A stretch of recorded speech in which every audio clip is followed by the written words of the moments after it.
안녕하세요. 말씀 묵상의 이현지 목사입니다. 어제 바벨론 포로로 끌려간 이스라엘 백성들에 대한 소망의 메시지가 선포됐다면 오늘 메시지는 바벨론으로 가지 않은 남은 자들, 특히 거짓 선지자들에 대한 하나님의 심판의 메시지가 선포되고 있습니다. 대조되는 부분입니다. 하나님께서 오늘 이 거짓 선지자들을 통해서 또 그 거짓 선지자들의 말에 현혹되어져서 남아있는 그 이스라엘 백성들, 예전에 우리가 많이 들었던 말씀입니다. 칼로, 기근으로, 전염병으로 하나님께서 또한 그들을 온 열방 가운데 흩어지게 만들어 그들이 조롱거리가 되게 하리라는 이 말씀을 통해서 하나님께서 원하시는 뜻이 무엇인지를 또 저희들이 찾아가 보도록 하겠습니다. 제가 기도하고 시작하겠습니다. 하나님, 오늘도 저희들에게 하나님께서 꼭 필요한 말씀을 공급해 주신 줄 믿습니다. 저희들이 아멘으로 받을 때 성령님 조명하여 주시고 깨닫게 하여 주시옵소서. 감사드리며 예수님의 이름으로 기도드립니다. 아멘. 예레미야 29장 15절에서 23절 말씀을 제가 먼저 봉독해 드리도록 하겠습니다. 너희가 말하기를 여호와께서 우리를 위하여 바벨론에서 선지자를 일으키셨느니라. 다윗의 왕자에 앉은 왕과 이 성에 사는 모든 백성 곧 너희와 함께 포로되어 가지 아니한 너희 형제에게 여호와께서 이와 같이 말씀하셨느니라. 만군의 여호와께서 이와 같이 말씀하시되 보라, 내가 칼과 기근과 전염병을 그들에게 보내어 그들에게 상하여 먹을 수 없는 몹쓸 무화과 같게 하겠고, 내가 칼과 기근과 전염병으로 그들을 뒤따르게 하며 그들을 세계 여러 나라 가운데 흩어 학대를 당하게 할 것이며, 내가 그들을 쫓아낸 나라들 가운데서 저주와 경악과 조소와 수모의 대상이 되게 하리라. 여호와의 말씀이니라. 너희들이 내 말을 듣지 않았기 때문이니라. 내가 내 종 선지자들을 너희들에게 꾸준히 보냈으나 너희는 그들의 말을 듣지 않았느니라. 여호와의 말씀이니라. 그런즉 내가 예루살렘에서 바벨론으로 보낸 너희 모든 포로여 여호와의 말씀을 들을지니라. 만군의 여호와 이스라엘 하나님께서 골라야의 아들 아합과 마아세야의 아들 시드기야에 대하여 이와 같이 말씀하시니라. 그들은 내 이름으로 너희에게 거짓을 예언한 자라. 보라, 내가 그들을 바벨론 왕 느부갓네살의 손에 넘기리니 그가 너희 눈앞에서 그들을 죽일 것이라. 바벨론에 있는 유다의 모든 포로가 그들을 저주거리로 삼아서 이르기를 여호와께서 너를 바벨론 왕이 불살라 죽인 시드기야와 아합 같게 하시기를 원하노라 하리니, 이는 그들이 이스라엘 중에서 어리석게 행하여 그 이웃의 아내와 간음하며 내가 그들에게 명령하지 아니한 거짓을 내 이름으로 말함이라. 나는 알고 있는 자로서 증인이니라. 여호와의 말씀이니라 하시니라. 아멘. 오늘 하나님께서 이스라엘에게 남은 자, 그들은 하나님께서 칼과 기근과 전염병으로 그들을 멸망시킬 것이며 18절 말씀 가운데 여러 나라 가운데 흩어 학대를 당하게 할 것이며 그들을 쫓아낸 나라들 가운데서 저주와 경악과 조소와 수모의 대상이 되게 하리라. 완전히 조롱거리가 되도록 그들을 심판하시겠다라고 말씀하십니다. 왜냐하면요, 오늘 19절에 나와 있습니다. 너희들이 내 말을 듣지 않았기 때문이니라. 이거 정말 중요한 말씀이죠. 하나님의 말씀을 듣지 않았다는 거예요. 그들이 하나님의 말씀 가운데 불순종의 길을 가는 것은 물론이거니와 바벨론으로 포로로 가야 된다는 말까지도 그들이 듣지 않은 겁니다. 끝까지 하나님의 말씀을 듣지 않는 거예요. 오늘 말씀 가운데 나오지만요, 꾸준히 선지자를 보냈습니다. 그러나 그 선지자를 보낸 여호와의 말씀 가운데 그들이 끝까지 불순종하는 모습을 보여주고 있습니다. 특히 오늘 그들을 현혹시킨 거짓 선지자 2명이 나옵니다. 아합과 시드기야인데요. 이 아합과 시드기야를 하나님께서 바벨론 느부갓네살 왕 앞에서 처참하게 죽임을 당할 것이다 라고 말씀하시면서 그들이 얼마나 그 처참하게 죽었는지 이스라엘 백성들이 저주를 할 때 그들의 이름을 거론할 정도가 된다고 말씀하시는 것이죠. 이 모든 일의 결론은 뭡니까?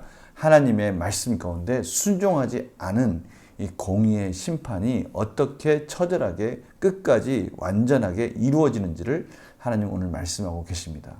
하나님께서는 그 거짓 선지자들의 그러한 내용들, 그들의 한 행동들을 똑똑히 알고 있었고 보고 있으셨다라고 말씀하고 계십니다. 오늘 말씀을 통해서 저희들에게 또 말씀하시고자 하는 뜻은 무엇인지를 문제를 풀어가면서 한번 보도록 하겠습니다. 내용 관찰 질문 보겠습니다. 예레미야는 포로로 잡혀가지 않은 백성에게 어떤 예언을 합니까? 오늘 말씀 가운데 하나님은 이들을 끝까지 쫓아가서 멸망시킬 것이다 라고 말씀하시죠. 칼과 기근과 전염병. 하나님께서 칼로 망하지 않은 자들은 기근으로, 기근으로 망하지 않은 자들은 전염병으로 다양한 방법으로 끝까지 그들을 심판할 것이고요. 각 나라로 흩어진 그들은 학대를 받을 것이며 온갖 조롱과 모욕을 당할 것이다 라고 말씀하고 계십니다. 이들이 이렇게 심판을 받은 이유는 여호와의 말씀을 듣지 않았기 때문이다 라고 분명히 말씀하시고요. 하나님은 그들을 끊임없이 돌이키기 위해서 선자들을 보내셨지만 그들은 그 선자들의 말 가운데 등을 돌렸다라고 말씀하고 계시죠. 이번 문제 볼까요? 예레미야는 거짓 선자들의 종말이 어떻다고 말합니까? 그 거짓 선자들은 결국 바벨론 느부갓네살 왕 앞에 가서 참으로 처참하게 죽임을 당한다라고 말씀하고 계십니다. 연구와 묵상 질문 보겠습니다. 유다 백성은 왜 바벨론 포로 시기에 거짓 선자들의 예언에 현혹됩니까? 하나님의 백성들, 이스라엘 백성들이 어떻게 해서 유다 백성들이 이 거짓 선지자들의 말에 이렇게 속아 넘어갔을까요? 그 문제는 아주 간단합니다. 지금도 마찬가지죠. 이 시대에도요. 거짓 선지자들, 이단자들, 신천지들 보면요. 참으로 거짓말을 합니다. 근데 그 거짓말을 할 때 그들은요. 다른 걸 가지고 거짓말하지 않아요. 그들도 하나님의 성경을 가지고 여호와의 말씀인 것처럼 말을 하죠. 그런데 그들의 이 여호와의 말씀인 것처럼 말하면서 그 듣는 자들의 가려운 부분을 긁어주는 거예요. 마찬가지 않습니다. 이 시대에 거짓 선지자들은요. 여호와의 말씀이라고 말하는 거예요. 그런지 같은 여호와의 말씀이라고 말하는 그들의 말 중에 참으로 이들이 듣기 좋아하는 말을 하는 그들의 말을 쫓아갈 수밖에 없는 거예요. 예레미야는 이들이 70년 동안 포로로 끌려가야 된다. 바벨론으로 끌려가야 된다라고 말을 하고 있고요. 한쪽에서는 가까운 시일 내에 평화가 이루어진다고 말하니까요. 그들의 말에 넘어가지 않을 수가 없는 거예요. 그런데 예레미야 선지자는 분명히 말했죠. 하나님의 말씀은 그것이 이루어지고 나서 인정해야 된다라고 말씀하는 거죠. 조금만 참으면 되는 거예요. 조금만 참아서 기다려서 보면 이것이 무엇이 진짜인지 가짜인지가 판명된다는 것입니다.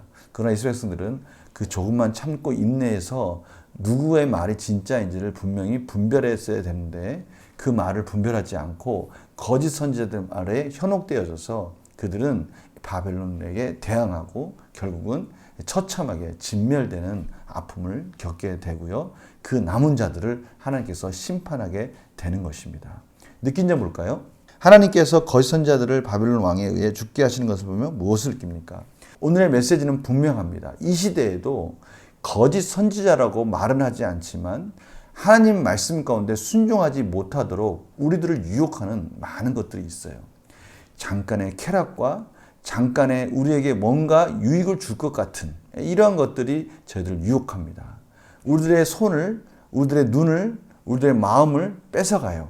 근데 그것들이 우리에게 유익을 주는 것 같지만 결국은 하나님 말씀에 순종하지 못하도록 하나님의 경건의 훈련을 하지 못하도록 우리를 유혹하고 뺏어가고 그 시간을 강탈해가는 거짓 선지자와 같은 역할들을 하고 있다는 것을 하나님께서 깨어 분별하라고 오늘 분명히 말씀하고 계십니다.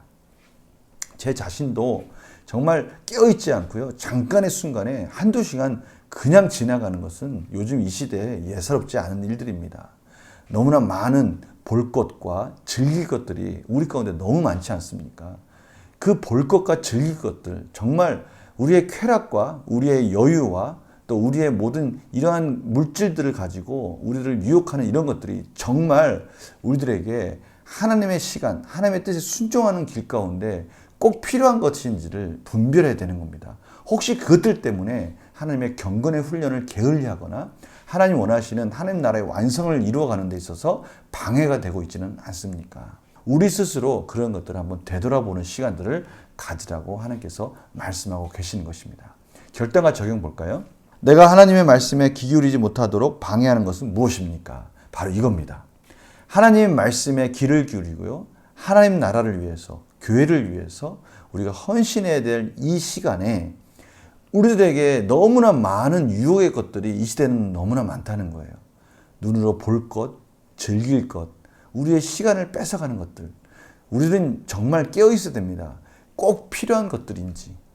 하나님의 말씀보다 이러한 시간들을 쓰는 것이 더 비중이 많아지고 있지는 않은지, 혹시 또 하나님의 말씀을 듣는다고 핑계를 대면서 혹시 이런 것들로 인해서 더 많은 시간들이 빼앗기고 있지는 않은지, 너무나 다양한 유혹들이 많아요. 우리 깨어있지 않으면요, 우리도 모르게 이 시간들이 눈 깜짝할 새에 우리의 하루를 뺏어가고요, 우리의 한 달을 뺏어가고요, 우리의 1년을 뺏어간다는 사실을 우리는 깨달아야 된다는 것입니다. 이 시대가 그런 시대입니다. 거짓 선지자가 나는 거짓 선지자다라고 말하지 않아요.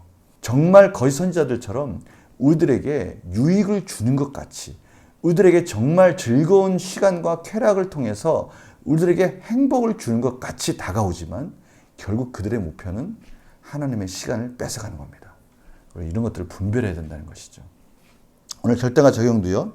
세상의 소리에 현혹되지 않고 하나님의 말씀에 온전히 귀 기울이기에 무엇을 결단하겠습니까? 우리들이 깨어 있어서 정말 하나님 말씀에 귀 기울이고 하는 그 시간들을 정말 우리가 힘써서 찾지 않으면 의도 모르게 우리의 인생이 허비될 수 있다라고 하나님께서 경고하고 계십니다. 소금이 그 맛을 잃으면요, 세상에 버려져서 밟혀집니다. 우리의 인생이 세상 가운데 그렇게 허비되는 인생이 되지 않도록 깨어있는 우리의 삶이 되길 원합니다. 제가 늘 적용할 때마다 참으로 우리 성도님들에게 도전을 줍니다. 저는 성도님들의 시간을 잘 알지 못합니다. 어느 시간에 어떻게 시간을 사용하는지를 잘 알지 못합니다. 우리 성도님들은 아마 잘 알고 계실 겁니다. 내 시간 중에 정말 하나님의 기도하는 시간, 말씀 보는 시간이 어느 순간인가 나도 모르게 그럴싸하게 꼭 나를 위한 것처럼 다가와서 내 경건의 시간들을 뺏어가고 있다는 것을 잘 알고 있을 것입니다. 바로 그 시간을 다시 하나님의 시간으로 회복하시기 바랍니다. 그렇지 않으면요, 우리의 시간은 너무나 헛되게 빠르게 지나갑니다. 오늘 이 말씀 꼭 기억하시면서 하나님의 시간으로 다시 구원하시는, 엑사고라죠, 기억하십니까? 구원하시는 역사가 있기를 간절히 소망합니다. 제가 기도하고 마치겠습니다. 하나님, 오늘 거짓 선지자들에게 현혹되어져서 하나님의 말씀에 불순종하는 유다 백성들의 모습을 보았습니다. 혹시 저희들 삶 속에서 하나님의 경건의 시간과 하나님의 나라를 위한 시간들이 그럴싸한 모습으로 마치 저희들을 위한 척하면서 쾌락과 즐거움을 통해서 그 시간들을 뺏어가고 있지는 않은지, 빼앗기고 있지는 않은지 저희들이 깨어있게 하여 주셔서 분별하게 하여 주시옵소서. 하나님의 시간으로 다시 구원하게 하여 주시옵소서. 감사드리며 예수님의 이름으로 기도드립니다. 아멘. 오늘 메시지는 분명합니다. 하나님의 시간을 구원하십시오. 하나님의 시간을 지금 빼앗기고 있는 것들이 있다면 그것들을 가감히 끊고 하나님의 시간으로 다시 회복하십시오. 내일 또 뵙겠습니다. 안녕히 계세요.